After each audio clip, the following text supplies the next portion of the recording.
Please welcome to the stage Colonel Paul Calhoun.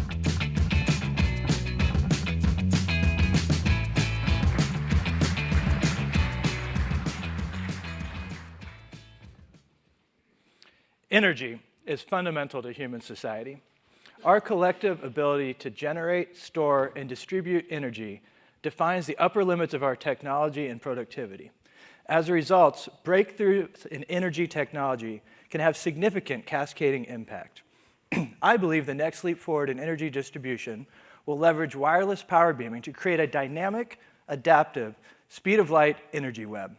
This is the wireless internet for energy, harnessing resilient multi-path networks to flow energy from abundant sources to energy-starved consumers. Imagine with me for a moment a world without power cords, a world where cars recharge while driving down the freeway, a world where we have access to new, clean, and abundant energy sources unlocked through more flexible distribution, a world where expeditionary energy networks can be rapidly deployed after natural disasters. Though that world is still in the distant future, we are taking steps now to make it a reality. Now, the military faces particularly acute energy challenges that are driving this innovation. We often must operate far from established energy infrastructure and rely on liquid fuels that require precarious supply lines. As a C-17 pilot, I flew dozens of combat missions, airdropping barrels of JP-8 fuel to forward operating bases in the mountains of Afghanistan. These missions were expensive and dangerous, and that was in a relatively permissive environment. As we consider delivering fuel into the highly contested environments that we may face in the future, this status quo is simply unacceptable.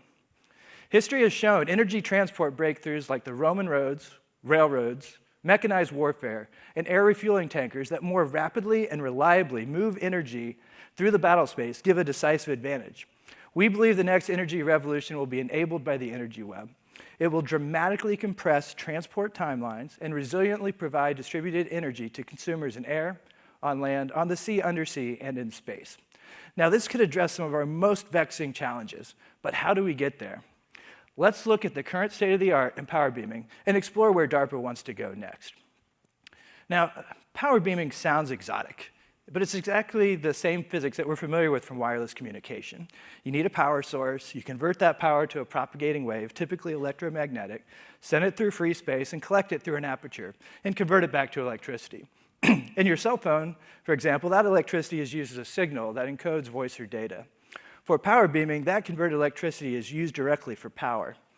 Now, point-to-point power beaming has been successfully demonstrated using a variety of transfer methods.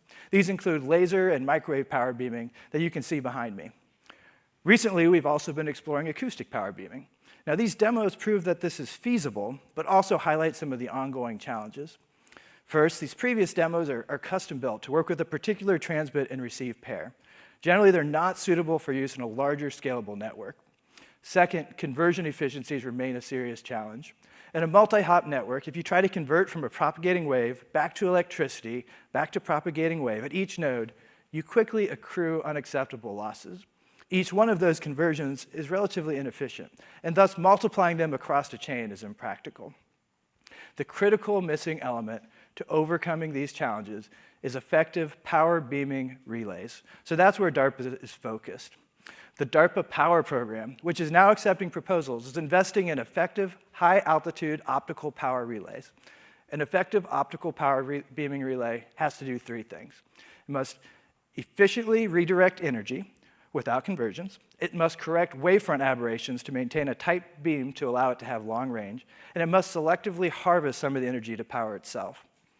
Relays also enable high-altitude transmission, which can be up to 50 times more efficient than trying to propagate lasers through the thick, turbulent lower atmosphere. This high-altitude optical layer will provide the long-range, high-throughput backbone for the energy web. Now, for short-range distribution to many devices, that last tactical mile, RF relays provide a good solution. We currently have a request for information out as we shape the next potential DARPA Energy Web program. Together, these optical and RF relays provide the key components necessary to begin building this energy web. The energy web will also enable a new class of small distributed platforms. Currently, if a platform needs to have long range, endurance, or significant weapons delivery capability, it must be physically large. Now, this is because we think of platforms as containers that must carry with them in the form of fuel all the energy that's needed to complete a mission. These large platforms end up being expensive and are therefore purchased in limited quantity. The energy web allows us to think of platforms as conduits rather than containers.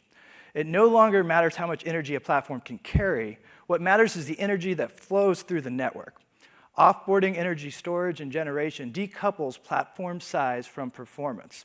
This enables small, inexpensive platforms to have significant capabilities. These small platforms could have unlimited range, indefinite persistence, and arbitrary amounts of power available for their payloads.